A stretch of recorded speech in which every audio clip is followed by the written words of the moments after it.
Okay yeah so very good morning उटाजो family. आशा करता हूँ आप सब लोग ज़बरदस्त होंगे और अपनी लाइफ को फुली एंजॉय कर रहे होंगे। सो गाइज आज डेट है 6 जुलाई 2022 और इस वक्त मैं हूँ गोवा में। गोवा जो जाना जाता है अपनी पार्टीज़ के लिए, अपने कसिनोज़ के लिए, अपने क्लब्स के लिए और बीचेस के लिए। तो आज मैं हूँ गोवा में। बट मैं आज आपको इन पार्टीज से दूर, इन कसिनोज से दूर, इन बीचेस से दूर एक दूसरा गोवा दिखाने वाला हूँ। एक ऐसा गोवा जो शायद आई डोंट थिंक सो कि बहुत सारे लोगों को पता भी होगा। एक ऐसा गोवा जहाँ पे आपको गांव, यहाँ की संस्कृति, यहाँ के पेड़ पौधे, यहाँ के जानवर, इन सब से रूबरू होने का मौका मिलेगा। तो वीडियो के एंड तक बने रहो और वीडियो को एंजॉय करो और लास्ट में फीडबैक ज़रूर दे के जाना कि आपको वीडियो कैसा लगा। राइट, चलिए चलते हैं। तो वीडियो की शुरुआत हम लोग करने वाले हैं जाम्बुली गांव से, जो कि साउथ गोवा का एक बहुत ही सुंदर गांव है। और इसमें हमारा साथ देने वाले हैं हमारे अंकल जी और हमारे गाइड मिस्टर मनोज तिवारी जी।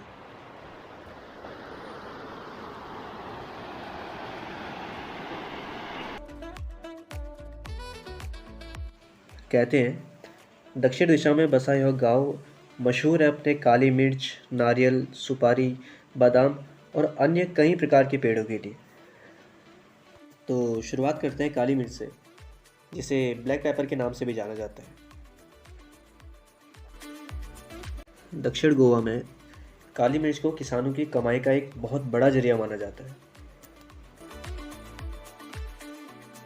और ये है नारियल, यानी कि कोकोनट्स के पेड़।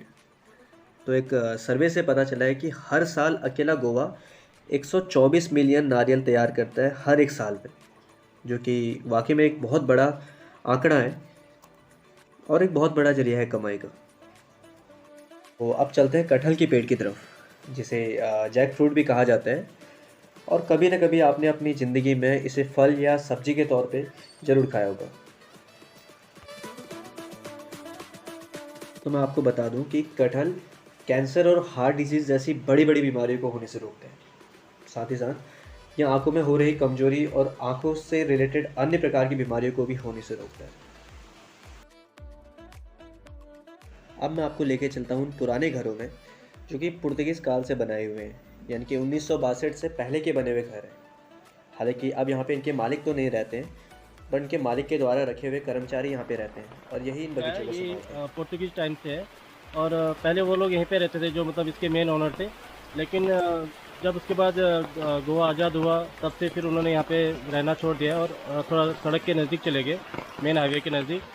उसके बाद से यहाँ पे जो भी इनके वर्कर लोग हैं वही काम करते हैं और वही ये पूरा बगीचा देखते हैं।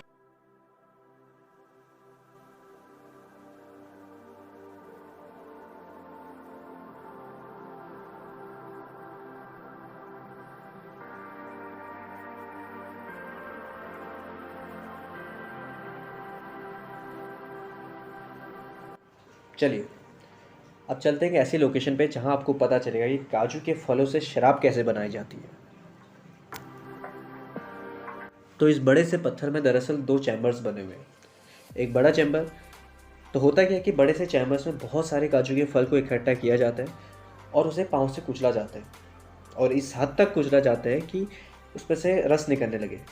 तो उस रस को फिर दूसरे चैम्बर में इकट्ठा किया जाता है और वहाँ से उसको तीसरे चैम्बर यानी कि तीसरे बॉक्सेस में इकट्ठा करके स्टोर कर दिया जाता है।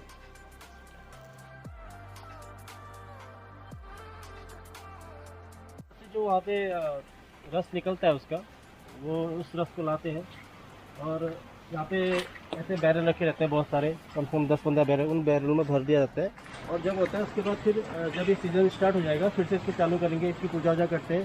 पूजा करने के बाद आगे की तरफ 2 तांबे के बड़े बड़े बर्तन रखते हैं, उसमें पाइपलाइन रहती है और नीचे आग जलती है दोनों भट्टी में, और यहाँ पे पानी रहता है। वही पाइपलाइन अंदर से आके फिर यहाँ से वो पाइप इसमें जोड़ी जाती है।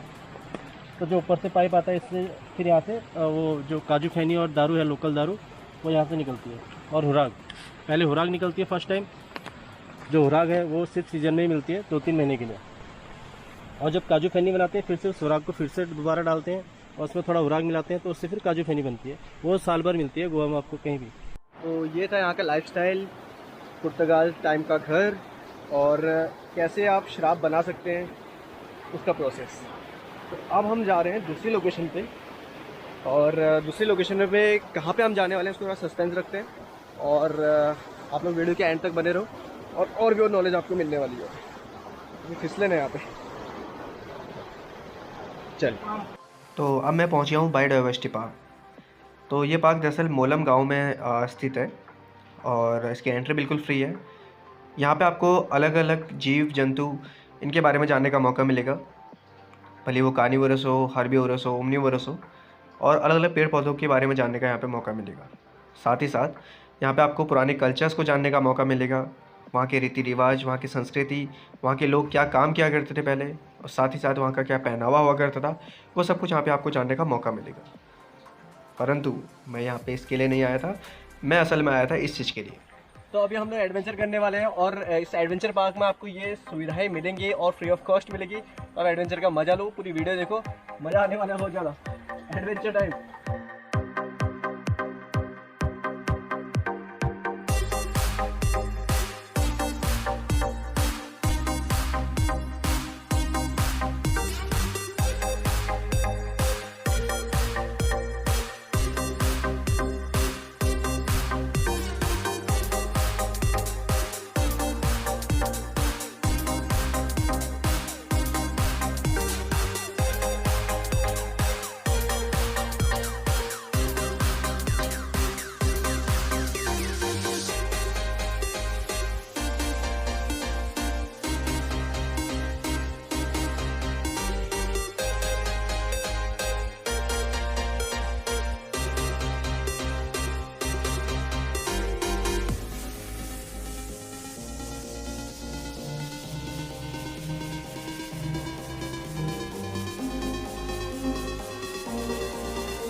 So this was the adventure. आप चाहे तो आप भी यहाँ पे नेचुरल ब्यूटी के साथ अपने एडवेंचर को एंजॉय कर सकते हैं और अपने दिनों का लुत्फ़ उठा सकते हैं। चलिए अब चलते हैं इस बेहतरीन बारिश में गोवा के अन्य जगह से रूबरू होने, अपने कुछ दोस्तों के साथ और अपने गाइड अपने चाचा जी के साथ।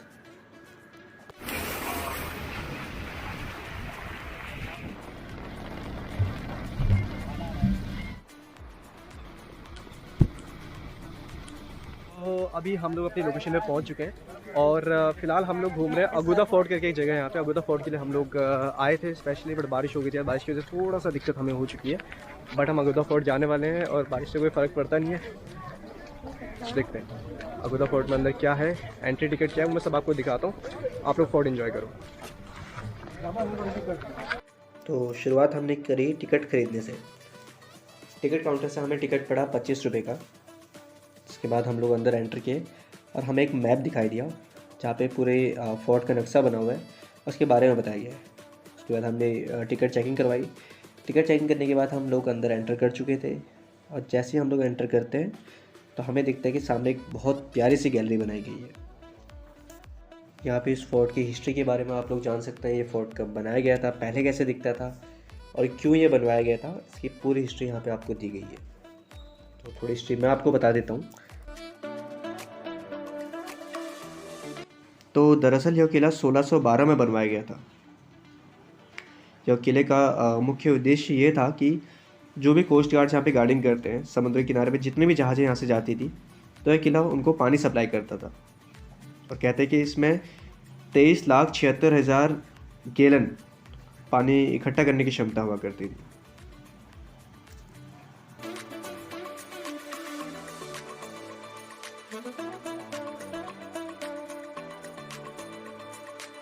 तो इतनी ज़बरदस्त लोकेशन के बाद अब हम लोग निकल पड़े अपने दूसरे शहर, गोवा के एक प्रसिद्ध शहर वास्को डी गामा के लिए।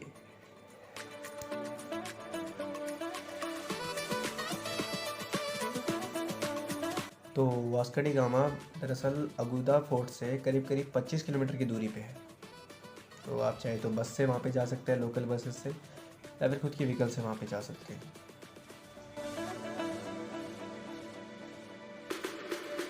तो आगे बढ़ने से पहले मैं आपको यहाँ की हिस्ट्री बताना चाहूँगा। दरअसल इस शहर का नाम वास्को डी गामा इसलिए रखा गया क्योंकि Vasco D gamma first European थे जो इंडिया में समुद्र के रास्ते आए थे, और वही पहले इंसान थे जिसने यूरोप और एशिया को समुद्र के रास्ते लिंक किया था। तो तब से इसका नाम वास्को डी गामा पड़ा था।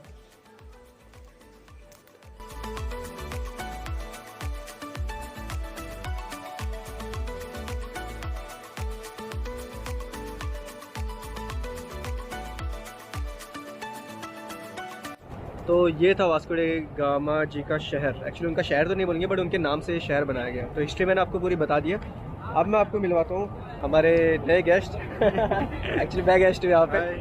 तो हमारे बलू भाई हैं और हमारे बड़े भैया एक्चुअली, और ये भी हमारे सेम लोकेशन से, उत्तराखंड से। तो आज जो भी ट्रिप हम लोग कर रहे हैं पूरे उत्तराखंड वाले लोग हैं, और सब लोग गोवा में हैं। अलग अलग जगह से यहाँ पे आए हुए हैं, अलग अलग जगह से, मतलब अलग अलग जगह से काम करते करते यहाँ पे, राइट।